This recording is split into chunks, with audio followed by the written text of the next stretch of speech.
வடக்கு கிழக்கு மக்களின் பிரச்சினைகளுக்கு புதிய அரசியல் தீர்வொன்று அவசியம், ஜனாதிபதி தெரிவிப்பு. நாமல் ராஜபக்ச பட்டச் சான்றிதழ் தொடர்பில் சந்தேகங்கள், உண்மையை வெளிப்படுத்த வேண்டும், நலிந்த ஜெயதிச வலியுறுத்தல். பட்டம் குறித்த குற்றச்சாட்டுகள் முழுவதும் பொய், நாமல் தெரிவிப்பு.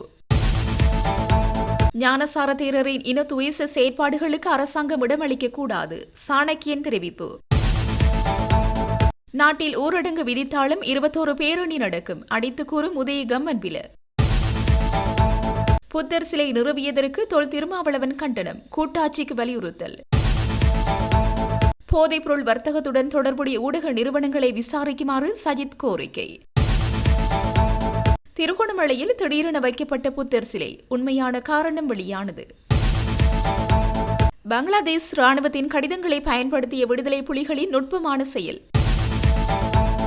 இலங்கை தொடர்பில் பாதிக்கப்பட்ட வெளிநாட்டு பெண் வெளியிட்டுள்ள தகவல்.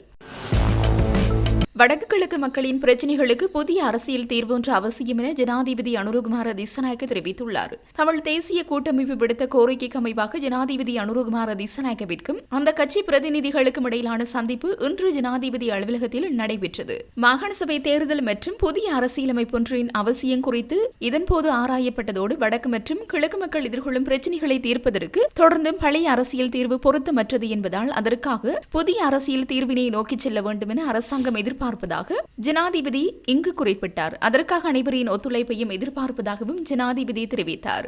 வடக்கு மற்றும் கிழக்கு மக்கள் நீண்டகாலமாக பிரதேச மட்டத்தில் எதிர்கொள்ளும் மீன்பிடி மற்றும் காணி பிரச்சினைகள், உட்கட்டமைப்பு வசதி மற்றும் அபிவிருத்தி தேவைகள் என்பன குறித்தும் இதன்போது ஆராயப்பட்டது. பிரதிநிதிகள் முன்வைத்த சில பிரச்சினைகளுக்கும் எதிர்காலத்தில் தீர்வு பெற்றுக் கொடுக்குமாறு அதே சந்தர்ப்பத்தில் அதிகாரிகளுக்கு ஜனாதிபதி ஆலோசனை வழங்கினார். வடக்கு அபிவிருத்திக்காக அரசாங்கம் முன்னெடுக்கும் எந்த ஒரு திட்டத்திற்கும் தமது கட்சி ஒத்துழைப்பு வழங்கும் என தமிழ் தேசிய கூட்டமைப்பு பிரதிநிதிகள் இந்த சந்திப்பில் சுட்டிக்காட்டினர். இலங்கை தமிழ் அரசு கட்சியின் உறுப்பினர்கள் இன்று ஜனாதிபதி அனுரகுமார திசாநாயக்கவை சந்தித்து கலந்துரையாடியுள்ளனர். குறிப்பாக அனுரகுமார திசாநாயக்க ஜனாதிபதியாக பதவியேற்று ஒரு வருடம் நிறைவடைந்துள்ள நிலையில் இந்த சந்திப்பு இடம்பெற்றுள்ளது. இந்த சந்திப்பு குறித்து இலங்கை தமிழ் அரசு கட்சியின் பொதுச் செயலாளர் M.A. சுமந்திரன் கருத்து தெரிவிக்கையில், ஜனாதிபதியாக அனுரகுமார திசாநாயக்க பதவியேற்று ஒரு வருட நிறைவில் இலங்கை தமிழ் அரசு கட்சி கடிதம் ஒன்றை எழுதியிருந்தது. இந்த நிலையில் ஜனாதிபதி அனுரகுமார திசாநாயக்க அரசாங்கத்தின் தலைமையில் பாராளுமன்றம் அமையப்பெற்று ஒரு வருடத்தின் பின் தான் இன்றைய சந்திப்பு இடம்பெற்றுள்ளது. தேசிய மக்கள் சக்தியின் தேர்தல் விஞ்ஞாபனத்தில் முதலாவதாக தெரிவித்த விடயம் புதிய அரசியலமைப்பு ஒன்று உருவாக்கப்படும், அதற்கான பேச்சுவார்த்தைகளை அடிப்படையாக வைத்து புதிய அரசியலமைப்பு துரிதமாக நடைமுறைக்கு வரும் என்பதே. ஆனால் பதவியேற்று ஒரு வருடமாகியும் தமிழ் தேசிய பிரச்சினைக்கு இதுவரை எந்த நடவடிக்கையும் எடுக்கப்படவில்லை என்பதை ஜனாதிபதிக்கு எடுத்து கூறினோம். எதிர்வரும் ஜனவரி மாதம் முதல் இது தொடர்பான நடவடிக்கைகளை எடுப்பதாக ஜனாதிபதி எம்மிடம் உறுதியளித்துள்ளார். அத்துடன் அவரது தேர்தல் விஞ்ஞாபனத்தில் ஒரு வருடத்திற்குள் மாகாண சபை தேர்தலும் உள்ளூராட்சி தேர்தலும் நடத்தப்படும் என்று உள்ளது. இது தொடர்பாகவும் நாம் அவரிடம் கேட்டிருந்தோம். அதற்கு ஜனாதிபதி தெரிவித்தார், நாங்கள் 50% நிறைவேற்றியுள்ளோம், உள்ளூராட்சி தேர்தலை நடத்திவிட்டோம், மாகாண சபை தேர்தலை நடத்துவதற்கு சொற்ப காலங்கள் உள்ளது, ஆனால் நாம் மாகாண சபை தேர்தலை நடத்துவோம் என்ற உறுதிமொழியை எமக்கு வழங்கினார். எப்போது மாகாண சபை தேர்தல் என்று சொல்லவில்லை. மாகாணத்தில் இருந்து அதிகாரிகள் பறித்தெடுக்கப்படக்கூடாது என்பது தொடர்பாகவும் பொறுப்புக்கூறல் தொடர்பாகவும் எமது மாவட்டங்களில் ஏற்படுத்தப்பட்டுள்ள பல்வேறு பிரச்சினைகள் தொடர்பிலும் எமது பாராளுமன்ற உறுப்பினர்கள் ஜனாதிபதியின் கவனத்திற்கு கொண்டு சென்றனர். ஜனாதிபதி அனைத்தையும் செவிமடுத்தார். சுமார் 1.5 மணி நேரம் எம்முடன் கலந்துரையாடினார். முக்கியமான பல விடயங்கள் இந்த சந்திப்பில் பேசப்பட்டுள்ளன. தமிழ் மக்களை பிரதிநிதித்துவப்படுத்துகின்ற பிரதான கட்சி என்ற ரீதியில் தொடர்ந்து எம்முடன் இணைந்து நடவடிக்கைகளை முன்னெடுக்க உள்ளதாக ஜனாதிபதி உறுதியளித்துள்ளார். அரசியல் கைதிகளின் விடுதலை தொடர்பாகவும் நாம் ஜனாதிபதியுடன் பேசியுள்ளோம். அதற்கு ஜனாதிபதி அவதானம் செலுத்துவதாகவும் எம்மிடம் தெரிவித்தார். திருகோணமலை புத்தர் சிலை தொடர்பிலும் ஜனாதிபதிக்கு நாம் எடுத்துரைத்துள்ளோம். இதை வைத்து இனவாதத்தை தூண்டுவதற்கு அனைத்து பகுதிகளிலும் பலர் உள்ளனர். கடந்த 2 தினங்களிலும் பல்வேறு பகுதிகளிலும் இருந்து பௌத்த தேரர்கள் குறித்த பகுதிக்கு சென்று பல்வேறு நடவடிக்கைகளை எடுக்கின்றனர். இவ்வாறான செயற்பாட்டுக்கு இடம் கொடுக்க கூடாது என்பது எங்களது திடமான கருத்து. ஆனால் அதே வேளையில் தமிழ் மக்கள் வாழும் பகுதிகளில் விகாரைகளை அமைத்து ஆதிக்கத்தை காட்டுவது இனங்களுக்கிடையில் எவ்விதமான நல்லிணக்கத்தையும் ஏற்படுத்தாது என்பதை நாம் ஜனாதிபதிக்கு எடுத்துச் சொல்லியுள்ளோம் என்று சுமந்திரன் தெரிவித்தார். ஜனாதிபதி அனுரகுமார திசாநாயக்கவுக்கும் இலங்கை தமிழ் அரசு கட்சியின் உறுப்பினர்களுக்கும் இடையில் இன்று ஜனாதிபதி செயலகத்தில் விசேட கலந்துரையாடல் இடம்பெற்றது. இடம்பெற்றது. இந்த கலந்துரையாடலில் பாராளுமன்ற உறுப்பினர்களான ராசமாணிக்கம் சாணக்கியன், எஸ். ஸ்ரீநேசன், எஸ். ஸ்ரீதரன் மற்றும் கட்சியின் பொதுச் செயலாளர் எம். ஏ. சுமந்திரன் ஆகியோர் கலந்து கொண்டனர். இலங்கை தமிழரசு கட்சியின் நாடாளுமன்ற உறுப்பினர்களின் வேண்டுகோளுக்கு இணங்க இக்கலந்துரையாடல் ஏற்பாடு செய்யப்பட்டிருந்தமை குறிப்பிடத்தக்கது. பாராளுமன்ற உறுப்பினர் நாமல் ராஜபக்சவின் சட்டக்கல்வி தொடர்பில் இணையதளங்களில் வெளியாகியுள்ள கடிதங்கள் தொடர்பில் அமைச்சர் டாக்டர் நலிந்த ஜெயதிச பாராளுமன்றத்தில் இன்று வெளிக்கொணர்ந்துள்ளார். நாமல் ராஜபக்சவின் சட்டக்கல்வியை இங்கிலாந்தில் தொடர்ந்த விதம், சட்டக்கல்விக்கான சான்றிதழ் மற்றும் சட்டக்கல்லூரிக்கு உட்பிரவேசித்தமை தொடர்பில் இணையதளங்களில் பல கடிதங்கள் வெளியானமை குறித்து அமைச்சர் குறிப்பிட்டுள்ளார். ஊடகவியலாளர் நிர்மலா கண்ணங்கர என்பவரால் இந்த தகவல்கள் வெளியிடப்பட்டுள்ளதாக அவர் கூறினார். நாமல் ராஜபக்ச கற்றதாக கூறப்படும் சிட்டி யூனிவர்சிட்டி ஆஃப் லண்டன் பெறப்பட்டதாக கூறப்படும் சான்றிதழ் கொழும்பு பல்கலைக்கழகத்தில் சமர்ப்பிக்கப்பட்டுள்ளதாகவும் அது 2009 ஆண்டு 2009 செப்டம்பர் 15 திகதியிடப்பட்டு வழங்கப்பட்டுள்ளதாகவும் குறித்த தகவல்களில் சுட்டிக்காட்டப்பட்டுள்ளது. எனினும் சான்றிதழில் கைச்சாத்திடப்பட்டுள்ள உபவேந்தர் ஜூலை 23 ராஜினாமா செய்துள்ளதாக தகவல் வெளியாகியுள்ளது. உபவேந்தர் ராஜினாமா செய்து 54 நாட்களுக்கு பின்னரே சான்றிதழில் உபவேந்தராக குறித்த நபர் கைச்சாத்திட்டுள்ளதால் இது பாரிய பிரச்சனையாகும் என குறித்த ஊடகங்களில் தெரிவிக்கப்பட்டுள்ளதாக அமைச்சர் இங்கு குறிப்பிட்டார். சிட்டி யூனிவர்சிட்டி ஆஃப் லண்டன் நிறுவனம் 2009 ஆண்டு அக்டோபர் 15 இலங்கை சட்டக் கல்லூரியில் பதிவு செய்யப்பட்டுள்ளதாகவும், எனினும் இந்த நிறுவனத்தில் பட்டப்படிப்பை நிறைவு செய்ததாக கூறும் பாராளுமன்ற உறுப்பினர் இலங்கை சட்டக் கல்லூரியில் இணைவதற்காக 2009 செப்டம்பர் 25 கோரிக்கை விடுத்துள்ளதாகவும் அமைச்சர் தெரிவித்தார். விண்ணப்பம் சமர்ப்பிக்கப்பட்ட தினத்தில் city university of London Ilangai சட்டக் கல்லூரியில் ஏற்றுக்கொள்ளப்படவில்லை எனவும் அமைச்சர் சுட்டிக்காட்டினார். Bachelor of laws with honour class 3 எனும் சான்றிதழை உள்ளதுடன் அதனை ஐக்கிய ராஜ்யத்தில் உள்ள சட்டசபைகளுக்கு பிரவேசிக்க முடியாது எனவும் அதில் தெரிவிக்கப்பட்டுள்ளது. தனது பட்டப்படிப்பு தொடர்பாக வெளியாகும் செய்திகள் முற்றிலும் பொய்யானவை என்று பாராளுமன்ற உறுப்பினர் நாமல் ராஜபக்ச தெரிவித்துள்ளார். ஊடகவியலாளர்கள் எழுப்பிய கேள்விக்கு பதிலளிக்கும் போதே அவர் இதனை குறிப்பிட்டுள்ளார். இந்த விவகாரம் தொடர்பாக தற்போதைய அரசாங்கம் ஆட்சிக்கு வந்தவுடன் நீதிமன்றத்தில் சமர்ப்பித்த அறிக்கை மூலம் மேற்கொள்ளப்படும் விசாரணைகளின் முடிவுகள் இதுவரை வெளியிடப்படாத நிலையில் இவ்வாறான அவதூறுகளுக்கு பதில்களை 21 நுகைகுட பேரணியில் நாடு முழுவதும் காண முடியும் என்றும் அவர் மேலும் தெரிவித்துள்ளார். அவர் மேலும் கருத்து தெரிவிக்கையில், இந்த அரசாங்கம் ஆட்சிக்கு வந்து சில வாரங்களிலேயே நீதிமன்றத்தில் அறிக்கை ஒன்றை தாக்கல் செய்து எனது பட்டப்படிப்பு குறித்து விசாரிக்க அனுமதி பெற்றது. அதன் பிறகு மாத கணக்கில் இது குறித்த விசாரணைகள் நடத்தப்பட்டு வருகின்றன. இன்று வரை நீதிமன்றத்தில் எதுவும் தெரிவிக்கப்படவில்லை. ஆனால் இணையதளங்கள் மூலம் அவதூறு பரப்பப்படுகிறது. இப்போது நுகைகொட பேரணிக்கு கடுமையாக பயந்து விட்டார்கள். அதனால் பொய்களை பரப்புகின்றார்கள். இந்த அவதூறுகள் மற்றும் பழிகள் அனைத்துக்கும் 21 பதில் கிடைக்கும் என்றார்.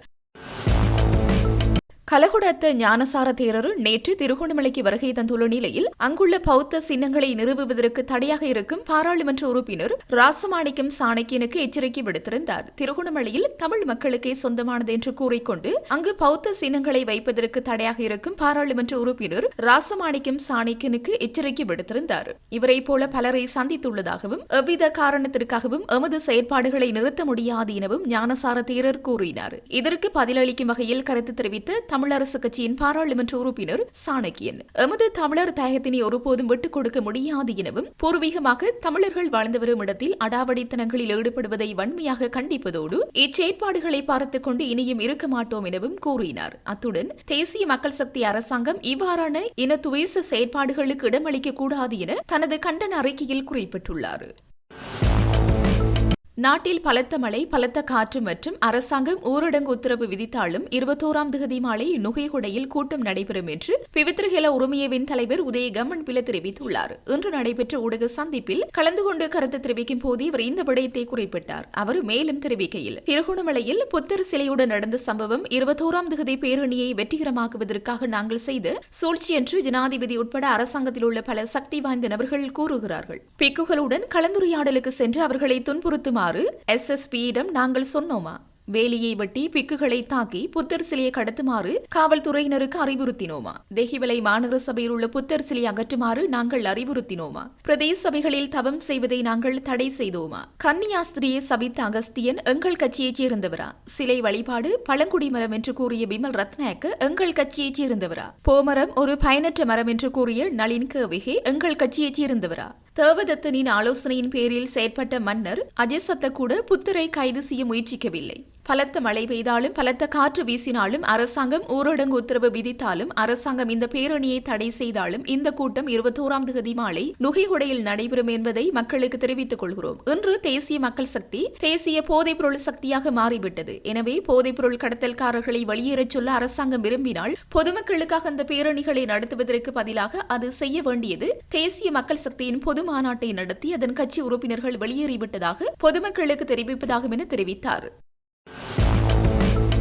நாடாளுமன்றத்தில் அறிக்கைகளை வெளியிடுவதற்கு பதிலாக போதைப்பொருள் வர்த்தகத்தில் ஈடுபட்டுள்ள ஊடக நிறுவனங்களுக்கு எதிராக சட்ட நடவடிக்கை எடுக்குமாறு எதிர்க்கட்சித் தலைவர் சஜித் பிரேமதாஸ் ஜனாதிபதி அனுரகுமார திசாநாயக்கவிடம் கோரிக்கை விடுத்துள்ளார். இன்று நாடாளுமன்றத்தில் உரையாற்றும் போதே அவர் இதனை தெரிவித்தார். இந்த விடயம் தொடர்பில் அவர் மேலும் தெரிவிக்கையில், இங்கு அறிக்கைகள் வெளியிட வேண்டிய அவசியமில்லை. ஒரு ஊடக நிறுவனம் போதைப்பொருள் விற்பனையில் ஈடுபட்டால் அவர்களை கைது செய்து சட்ட நடவடிக்கை எடுக்க வேண்டும் என எதிர்க்கட்சித் தலைவர் இதன்போது தெரிவித்தார். அத்தோடு பொதுமக்கள் எதிர்க்கட்சி பாணி அரசியலே அல்ல, பதில்களையும் தீர்வுகளையும் எதிர்பார்க்கிறார்கள் என்றும் அவர் தெரிவித்தார். பொதுமக்களுக்கு பொய்யான நம்பிக்கைகள் மற்றும் வாக்குறுதிகளை அளித்த பிறகு அவர்களால் பதிலளிக்க முடியாத போது நாடாளுமன்றத்தில் நாடகம் ஆடுவது அர்த்தமற்றது. அர்த்தமற்ற அறிக்கைகளால் நேரத்தை வீணாக்காதீர்கள் என்றும் அவர் குறிப்பிட்டார். நாடாளுமன்ற தேர்வுக் குழுவை நியமிப்பதற்கு பதிலாக மாகாண சபை தேர்தலை நடத்துமாறு அவர் அரசாங்கத்தை வலியுறுத்தினார். பழைய முறைமையை பயன்படுத்தி மாகாண சபை தேர்தல்களை நடத்துமாறும் ஜனநாயகத்தை பாதுகாக்குமாறும் அவர் மேலும் தெரிவித்தார். பாராளுமன்ற உறுப்பினர் தயாசிரி ஜெயசேகரவின் நடவடிக்கை குறித்து பாராளுமன்ற உறுப்பினர் சட்டத்தரணி சுனில் வட்டகல சமர்ப்பித்த முறைப்பாடு தொடர்பாக விசாரணை செய்ய 3 அடங்கிய குழு ஒன்று நியமிக்கப்பட்டுள்ளது. 2025ஆம் ஆண்டு செப்டம்பர் மாதம் 24ஆம் தேதி சபா மண்டபத்தினுள் இடம்பெற்ற சம்பவம் தொடர்பில் ஆராய்வதற்காக இந்த குழு நியமிக்கப்பட்டுள்ளதாக சபாநாயகர் இன்று பாராளுமன்றத்தில் அறிவித்தார். பிரதேச சபாநாயகர் ரிஸ்வி சாலி இந்த குழுவின் தலைவராக பெயரிடப்பட்டுள்ளார். பாராளுமன்ற உறுப்பினர்களான உபாலி பன்னிலகே மற்றும் ரஞ்சித் மத்தும பண்டார் ஆகியோர் அதன் உறுப்பினர்களாக பெயரிடப்பட்டுள்ளனர். சபாநாயகர் விடுத்த அறிவிப்பில் மேலும் தெரிவிக்கப்பட்டதாவது, 2025 செப்டம்பர் 24ஆம் தேதி சபா மண்டபத்தினுள் பாராளுமன்ற உறுப்பினர் சட்டத்தரணி தயாசிரி ஜெயசேகரவின் செயல் குறித்து பாராளுமன்ற உறுப்பினர் சட்டத்தரணி சுனில் வட்டகல செப்டம்பர் 25ஆம் தேதி நடைபெற்ற பாராளுமன்ற அலுவல்கள் பற்றிய குழு கூட்டத்தில் சமர்ப்பித்த முறைப்பாட்டை கவனத்திற்கொண்டு அது தொடர்பாக விசாரித்து அவர் அறிக்கை சமர்ப்பிப்பதற்காக பிரதேச சபாநாயகர் ரிஸ்வி சாலி தலைமையில் பாராளுமன்ற உறுப்பினர்கள் உபாலி பன்னிலகே மற்றும் ரஞ்சித் மத்தும பண்டார் ஆகியோரை உறுப்பினர்களாக கொண்டு 3 அடங்கிய குழு ஒன்றை நான் நியமித்துள்ளேன் என்பதை தெரிவித்துக் கொள்ள விரும்புகின்றேன் என்று அவர் தெரிவித்தார். கடற்கரையோரத்தில் சட்டவிரோதமாக கட்டப்பட்ட கட்டுமானங்களை நீதிமன்ற உத்தரவின் பேரில் இடிக்க முற்பட்ட வேளை பொதுமக்களின் கவனத்தை திசை திருப்பும் வகையில் வேண்டுமென்றே செய்யப்பட்ட முயற்சியே புத்தர் சிலை திடீரென வைக்கப்பட்ட நடவடிக்கை என கடலோர வள முகாமைத்துவ திணைக்களம் தனது விளக்கத்தை வெளியிட்டுள்ளது. இது தொடர்பில் கடலோர வள முகாமைத்துவ திணைக்களம் அதிகாரப்பூர்வமாக வெளியிட்ட அறிக்கையில் தெரிவிக்கப்பட்டுள்ளதாவது, இந்த சம்பவம் மத பிரச்சினையல்ல, கடலோர விதிமுறைகளை நீண்ட காலமாக மீறியதால் ஏற்பட்டுள்ளது. விஹாரையின் தலைமை பிக்குவுக்கு சுமார் 127 சதுர அடி பரப்பளவு கொண்ட ஒரு சிறிய நலன்புரை கடைக்கு தற்காலிகமாக உரிமம் வழங்கப்பட்டது. இது 2024ஆம் ஆண்டின் நடுப்பகுதி வரை மட்டுமே செல்லுபடியாகும். அடுத்தடுத்த ஆய்வுகளில் அனுமதி தவறாக பயன்படுத்தப்பட்டது தெரிய வந்தது. மேலும் அந்த இடம் கடலோர ஒதுக்கீட்டில் கட்டப்பட்ட பல நிரந்தர மற்றும் தற்காலிக குடிசைகள் மற்றும் முகப்புகளை கொண்ட பெரிய அளவிலான வணிக நடவடிக்கையாக மாற்றப்பட்டது. விரிவாக்கப்பட்ட கட்டமைப்புகள் அங்கீகரிக்கப்பட்ட அளவு, நோக்கம் மற்றும் காலவரம்பை விட மிக அதிகமாக இருந்தன. கடலுக்கு அருகாமையில் கடலோர காப்பகத்தில் சட்டவிரோதமாக கட்டப்பட்டன. சுற்றுச்சூழல் ரீதியாக உணர்திறன் வாய்ந்த கடற்கரைக்கு சுற்றுச்சூழல் அச்சுறுத்தலை ஏற்படுத்துவதாக திணைக்களம் விவரித்து அங்கீகரிக்கப்படாத கட்டுமானங்களை அகற்ற நீதிமன்ற உத்தரவு பெறப்பட்டது. நீதிமன்ற உத்தரவின் பேரில் இடிப்பதற்கான ஏற்பாடுகள் காவல்துறை உதவியுடன் நடைபெற்றுக் கொண்டிருந்த போது புத்தர் சிலையுடன் கூடிய புதிய தற்காலிக மத அமைப்பு திடீரென அந்த இடத்தில் நிறுவப்பட்டது. இது அகற்றும் நடவடிக்கையை தடுக்கவும் சட்டவிரோத வணிக நடவடிக்கையிலிருந்து பொதுமக்களின் கவனத்தை திசை திருப்ப வேண்டும் என்றே செய்யப்பட்ட முயற்சி. எமது நடவடிக்கைகள் கண்டிப்பாக சட்ட தேவைகள் மற்றும் நீதிமன்ற உத்தரவுகளை அடிப்படையாக கொண்டவை, எந்த ஒரு அரசியல் அல்லது மத கருத்தினால் பாதிக்கப்படவில்லை என்றும் கடலோர பாதுகாப்பு மற்றும் கடலோர வள முகாமைத்துவ திணைக்களம் தெரிவித்துள்ளது. ஜப்பான் தூதரகத்தின் அபிவிருத்தி பொருளாதார மேம்பாட்டுக்கான ஆலோசகர் சுகுமி டொயோட்டா இன்றைய தினம் மன்னாரிற்கு விஜயம் செய்த நிலையில் மன்னார் சமூக பொருளாதார மேம்பாட்டுக்கான நிறுவனத்திற்கு விஜயம் செய்தார். இதன்போது ஜப்பான் தூதரகத்தின் அபிவிருத்தி பொருளாதார மேம்பாட்டுக்கான ஆலோசகர் சுகுமி டொயோட்டா மற்றும் மெசுடோ நிறுவனத்தின் பணிப்பாளர் ஜேட்சன் பிகிராடோ மற்றும் பணியாளர்களுக்கு இடையில் விசேட கலந்துரையாடல் இடம்பெற்றது. குறித்த கலந்துரையாடலின் போது சிவில் சமூகங்களுடன் வேலை திட்டத்தை மேற்கொண்டு வரும் குறித்த நிறுவனத்தின் செயற்பாடுகள், மன்னார் மாவட்ட மக்கள், விவசாயிகள் எதிர்நோக்கும் சவால்கள் குறித்தும் கேட்டறிந்து கொண்டார். மேலும் மாவட்டங்களில் உள்ள பெண்கள் சிறுவர்களின் அபிவிருத்தி செயற்பாடுகள், மாவட்டத்தின் கல்வி விடயங்கள் குறித்தும் கேட்டறிந்து கொண்டார். மேலும் சிவில் சமூகம் நாட்டில் இடம்பெற்ற யுத்தத்தின் பின்னர் வடகிழக்கு மக்களின் வாழ்வாதாரத்தை மேம்படுத்த பல்வேறு சவால்களுக்கு முகம் கொடுத்து வருகின்றவையும் அவரிடம் சுட்டிக்காட்டியுள்ளனர். இன்று நான் எனது பேர் ஜாட்சன் பெய்கிறாடம், மன்னர் சமூக பொருளாதார மேம்பாட்டுக்கான நிறுவனம் மெஷிரோனுடைய டைரக்டர். இன்று ஜப்பான் தூதரகத்தினுடைய பொலிட்டிக்கல் மற்றும் அபிவிருத்தி பொருளாதார மேம்பாட்டுக்கான ரிசர்ச்சர் மற்றும் அவருடைய குழுவினர்கள் வந்திருந்த மன்னாருக்கு விஜயம் செய்திருக்கிறார்கள். அதன் ஒரு பகுதியாக சிவில் சமூகங்களாகிய எங்களையும் சந்தித்தார்கள். இன்று அவர்கள் தற்போது மன்னார் மாவட்டம் மற்றும் வடகிழக்கு மற்றும் தேசிய ரீதியான பொருளாதார மேம்பாடுகள், அபிவிருத்திகள், ஜப்பான் நாட்டினுடைய பணிகள், அவர்களால் முன்னெடுத்து வருகின்ற பணிகள் தொடர்பாக கேட்டறிந்தவர்கள். அதற்கு நாங்கள் நன்றி சொன்னோம். ஜப்பானால் நீண்ட காலமாக வழங்கப்பட்டு வருகின்ற பணிகள், அவருடைய அபிவிருத்திகளாக இருக்கலாம், மற்றது அவருடைய கல்வி மேம்பாடுகளாக இருக்கலாம், மற்றும் ஏனைய நாளாந்த பாவனைகளில் இருக்கின்ற நீர்கள், பல்வேறு விடயங்களில் அவர்கள் காட்டி வருகின்ற பணிகளாக இருக்கலாம், மற்றும் கிளீன் ஸ்ரீலங்கா போன்ற பணிகளும் அவருடைய பணிகளுடைய மேம்பாடுகள் தொடர்பாகவும் நாங்கள் அவர்களுக்கு தெரிவித்திருந்தோம். அவர்களும் தற்போது இங்கே இருக்கின்ற மீனவர்களுடைய பொருளாதாரங்களின் நிலையில் இருக்கின்றது, இங்கே இருக்கின்ற பெண்கள் மற்றும் சிறுவர்களுடைய அபிவிருத்தி விடயங்கள் எவ்வாறு இருக்கின்றன, மற்றும் இங்கே இருக்கின்ற கல்வி விடயங்கள் தொடர்பாகவும் மிகவும் அவதானமாக கேட்டறிந்தார்கள். சிவில் சமூகங்களாகிய நாங்கள் பல்வேறு யுத்தத்துக்கு பிறகு வடகிழக்கு மக்கள் தங்களை கட்டி எழுப்புவதில் பல்வேறு சவால்களை சந்தித்துக் கொண்டிருக்கின்றார்கள். உதாரணத்துக்கு நாங்கள் மீன்பிடித்துறையை எடுத்துக்கொண்டு நாங்கள் பல்வேறு பகுதியாக நாங்கள் மிகவும் அச்சுறுத்தப்பட்டு கொண்டிருக்கிறோம். மீன்பிடியை முழுமையாக செய்ய முடியாத நிலை இருக்கிறோம். இன்று வரைக்கும் நாங்கள் ஒரு நவீன கல்வி முறையை பெற்றுக்கொள்வதில் மன்னார் மாவட்டத்தில் ஒரு பல்கலைக்கழகம், மீன்பிடி தொடர்பான பல்கலைக்கழகமின்மை விடயங்களை நாங்கள் முன்வைத்திருந்தோம். அதே போல எங்களுடைய வளங்களை அபகரிக்கிற விடயங்கள் தொடர்பாகவும் நாங்கள் அவர்களுக்கு பல்வேறு குழுவினரால், பல்வேறு நாட்டினரால் அபகரிக்கப்படுற வளங்கள் தொடர்பாகவும் நாங்கள் முன்வைத்திருந்தோம். அவர்களிடம் வினயமாக கேட்டிருந்தோம். வடகிழக்குக்கான அபிவிருத்தி திட்டங்கள், கல்விகளாக இருக்கலாம், இனி கட்டுமான பணிகளாக இருக்கலாம், வீதிகளாக இருக்கலாம், அதுகளை மேலும் அதிகரிப்பதற்கும்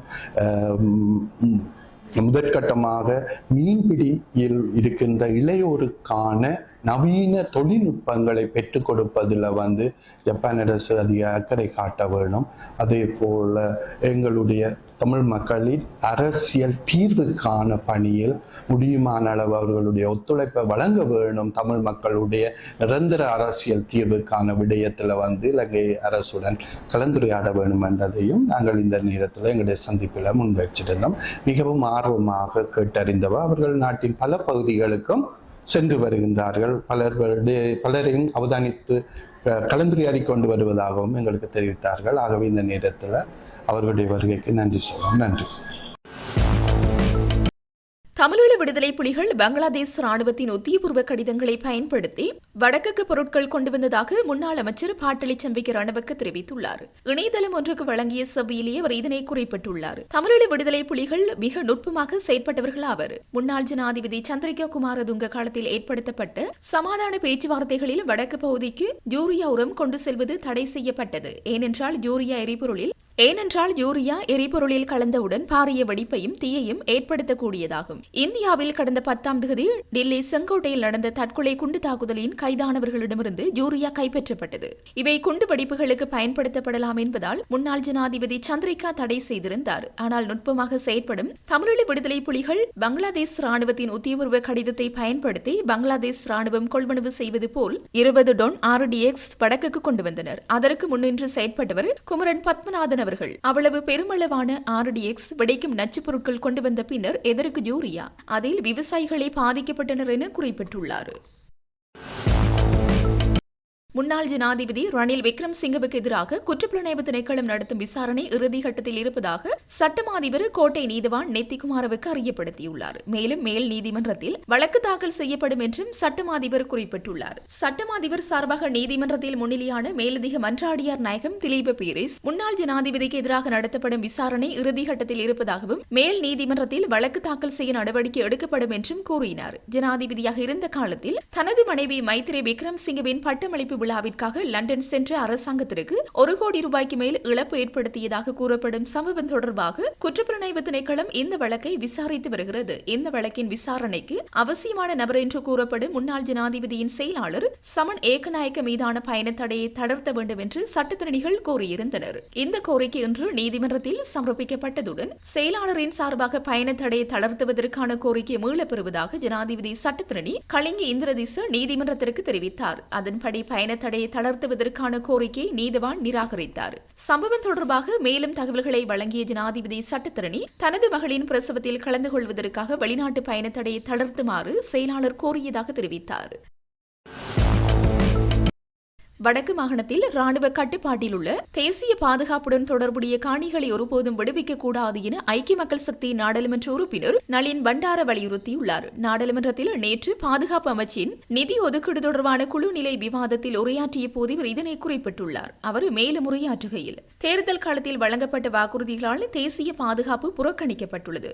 நாட்டின் தேசிய பாதுகாப்பு தொடர்பாக அரசாங்கம் பொறுப்பின்றி செயற்படுகிறது. 30 ஆண்டுகால போரினால் அனைத்தின மக்களும் பாதிக்கப்பட்டார்கள். போர் முடிவடைந்து விட்டது என்று குறிப்பிட முடியாது. எதிர்காலத்தில் போரொன்று தோற்றம் பெறலாம். ஆகவே அவதானத்துடன் செயற்பட வேண்டியது அவசியம். வடக்கு மாகாணம் தேசிய பாதுகாப்பின் பிரதான கேந்திர மையமாக உள்ளது. வடக்கில் காணி பிரச்சினை காணப்படுகின்றது. தனிப்பட்ட பாதுகாப்பை விட தேசிய பாதுகாப்பை கருத்திற்கொண்டே காணி விடுவிப்பு குறித்து தீர்மானம் எடுக்க வேண்டும். தேசிய பாதுகாப்புடன் தொடர்புடைய காணிகளை ராணுவத்தினர் வசம் வைத்துக் கொள்ள வேண்டும். அவ்வாறான காணிகளை ஒருபோதும் விடுவிக்க கூடாது. பாதுகாப்பு காரணிகளுடன் தொடர்புடைய காணிகளை விடுவிப்பதற்கு பதிலாக காணி உரிமையாளர்களுக்கு மாற்று காணிகளை வழங்க நடவடிக்கைகளை மேற்கொள்ள வேண்டும் அல்லது காணிகளுக்கு பதிலாக நட்டஈடு வழங்க வேண்டும். வடக்கு மாகாணத்தில் மீண்டும் போரொன்று தோற்றம் பெறாத வகையில் தேசிய பாதுகாப்புடன் தொடர்புடைய காணிகள் முறையாக அடையாளப்படுத்தப்பட வேண்டும். தேசிய பாதுகாப்புடன் தொடர்புடைய காணிகளை விடுவிக்க கூடாது. வடக்கு மக்களுக்கு அநீதி இழைக்க வேண்டும் என்று நாங்கள் குறிப்பிடவில்லை. காணிக்கு போதுமான அளவு நட்டஈடு வழங்க வேண்டும் என்று கூறுகின்றேன். வடக்கு வாக்குகளை பெறுவதற்கு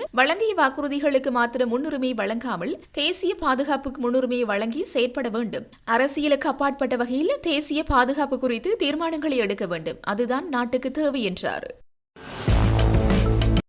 ஈழமண்ணில் திருகோணமலை பகுதியில் நவம்பர் 16 அன்று புத்தர் சிலை ஒன்றை சிங்கள பௌத்த பிக்குகள் நிறுவியுள்ளனர். அப்பகுதியைச் சார்ந்த தமிழ் மக்கள் அதற்கு எதிர்ப்பு தெரிவித்ததுடன் போலீசார் அதனை அப்புறப்படுத்தியுள்ளனர். ஆனால் இலங்கை பாராளுமன்றத்தில் சிங்கள பௌத்த பேரினவாதிகள் புத்தர் சிலை அப்புறப்படுத்திய நடவடிக்கையை கண்டித்ததுடன் உடனே அதனை அங்கே நிறுவிவிட வேண்டும் என கொக்கரைத்துள்ளனர். அதனை அடுத்து மீண்டும் அதே சிலையை அந்த இடத்தில் நிறுவியுள்ளனர். இடதுசாரி பாரம்பரியத்தை சார்ந்தவர்கள் என காட்டிக்கொள்ளும் ஜேவிபி அரசு வழக்கமான சிங்கள பேரினவாத அரசுதான் என்பதை உறுதிப்படுத்தும் வகையில் செயல்பட்டுள்ளது. இந்த அடாவடி ஆதிக்க போக்கை விடுதலை சிறுத்தைகள் கட்சி வன்மையாக கண்டிக்கிறது என அக்கட்சியின் நிறுவனர் தொல் திருமாவளவன் தெரிவித்துள்ளார். அவர் வெளியிட்ட ஊடக அறிக்கையிலேயே இவ்விடயம் குறிப்பிடப்பட்டுள்ளது. அந்த அறிக்கையில் மேலும் குறிப்பிடப்பட்டுள்ளதாவது: தமிழர்களின் தாயகமான ஈழமண்ணில் கலாச்சார படையெடுப்பை நடத்தும் ஒரு வடிவமாக ஆங்காங்கே கௌதம புத்தர் சிலைகளை நிறுவும் நடவடிக்கைகளில் சிங்கள ஆட்சியாளர்கள் தொடர்ந்து ஈடுபட்டு வருகின்றனர். தமிழ் மண்ணை சிங்களமயப்படுத்துவதையும் பௌத்த மயப்படுத்துவதையும் ஒரு செயல் திட்டமாக வரையறுத்து தொடர்ந்து செயற்படுத்தி வருகின்றனர். வலதுசாரிகள் மட்டும் இடதுசாரிகளும் அதனை தொடரும் நிலை உள்ளது.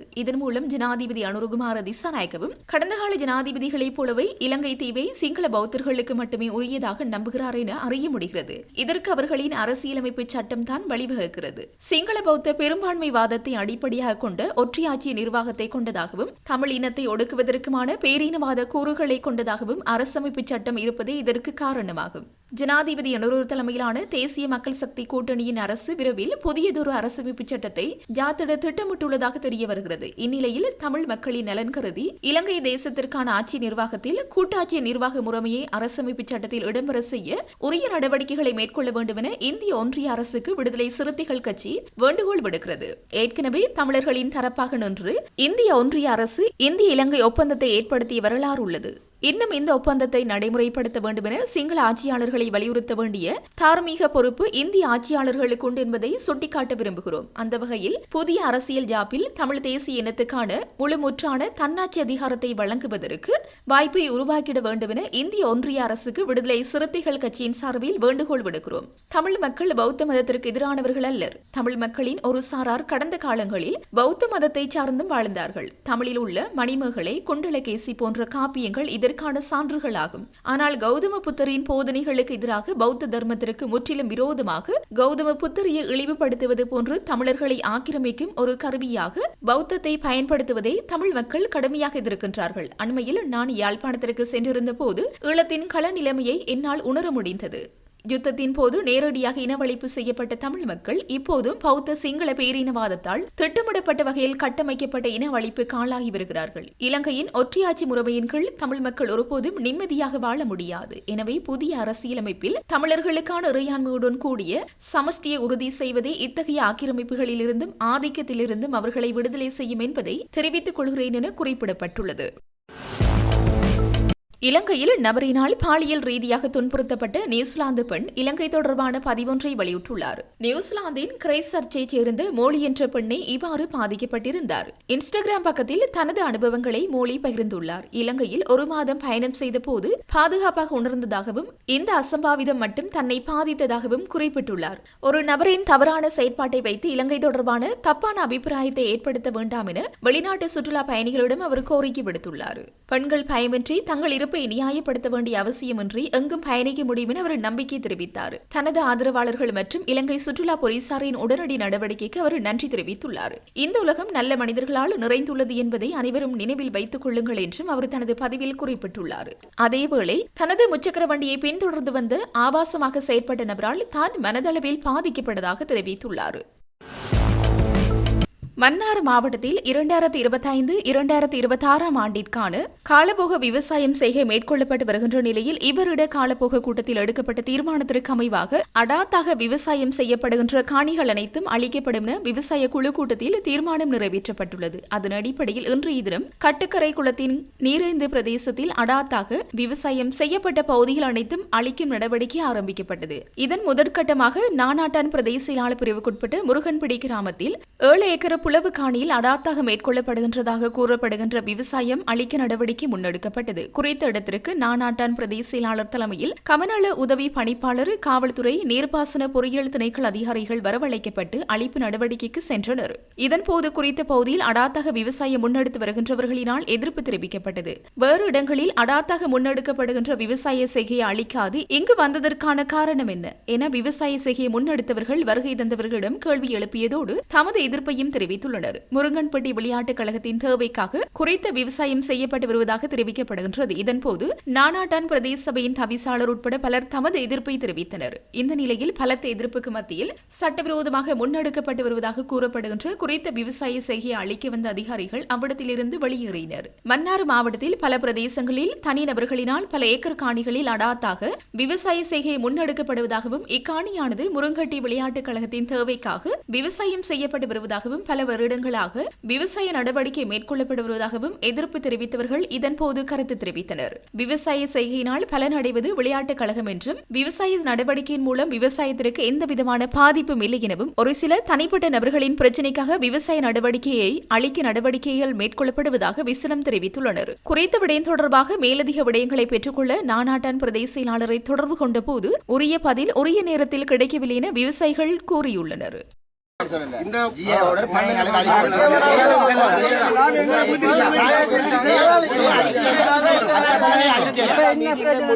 புலவுக்கு செய்ய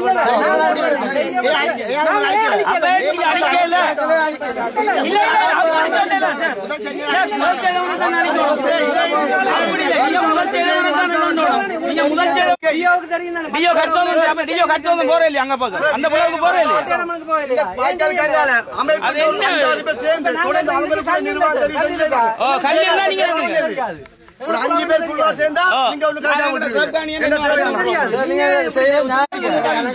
தேவை? நீங்க போய் அத அடிச்சு போட்டு இப்ப செய்தவன வந்து அழைக்க அமைப்பு செய்த போது அழைச்சு போட்டு வாங்க அழிங்க சரியா நான் சொல்ற மீடியாக்கு நான் தான் அமைப்பு செய்த போது அழைச்சு போட்டு வாங்க சுருவோட அழிங்க நீங்க அதை அழிச்சிட்டு வந்தீங்க அழைச்சு போட்டு வந்து மற்ற அழிங்க 10 நாள் பயிர் அழிக்க ஆசைப்படுறீங்க, ஒரு மாசம் பயிர் அழிக்காம இவ்வளவு என்ன செய்யுங்க? நீங்க அழிங்க காட்டுறீங்களா? பயம் நேற்று கல்லு போட்டு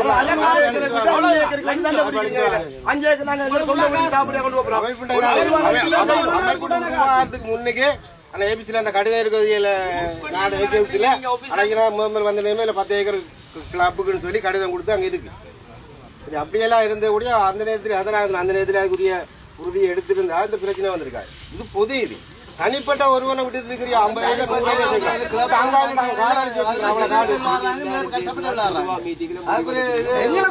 செய்ய விட்டீங்க, தனிப்பட்ட ஆக்களையும் செய்ய விட்டீங்க. அவங்களை அழிச்சிருந்தா இது பொது இது இன்றைக்கு சொல்றாங்க தனிப்பட்ட ஓட்டு வழக்கு போகலாம். இப்ப செய்தது ஓட்டு வழக்கு மாதிரி அத்துமுறை கேஸ் பின்னாடிதான் இங்க வரும் ஒன்று அரசியல் பிரச்சனை மற்றது அவங்களோட தனிப்பட்ட பிரச்சனை அதை கூட இங்க ஆட்டுறாங்க பொதுவா கிளப்புல. நீங்க அழிக்க வேணாம், நாங்க அழிக்க வேணாம், நாங்க ஒரு 10 நிமிஷத்துக்கு அழிக்கிறோம் சரியா? எந்த மாற்றமே இல்ல. ஜிஏட ஆர்டர் 14 அழிப்பண்டு அவங்க அழிக்காவிட்டாலும் நாங்க செஞ்சிருக்கோம். அவங்க அதை அழிச்சாங்கன்னா நாங்களே அழிக்கிறோம். அவங்க வந்து அழிக்க தேவை எங்க சில நாங்க அழிப்போம். நாங்க சட்டத்தை வந்து செய்ய வேணாம்னு சொல்லல, அவங்க செய்யாதெல்லாம் நாங்க செஞ்சிருக்கோம். தனியாக்களுக்கு ஒரு சட்டம் இதுக்கு ஒரு சட்டம். தனியார்ட்ட கை நீட்டிட்டீங்க அதான் பிரச்சனை. அவங்கள எல்லாமே காசை வெட்டிட்டீங்க அமைப்பும்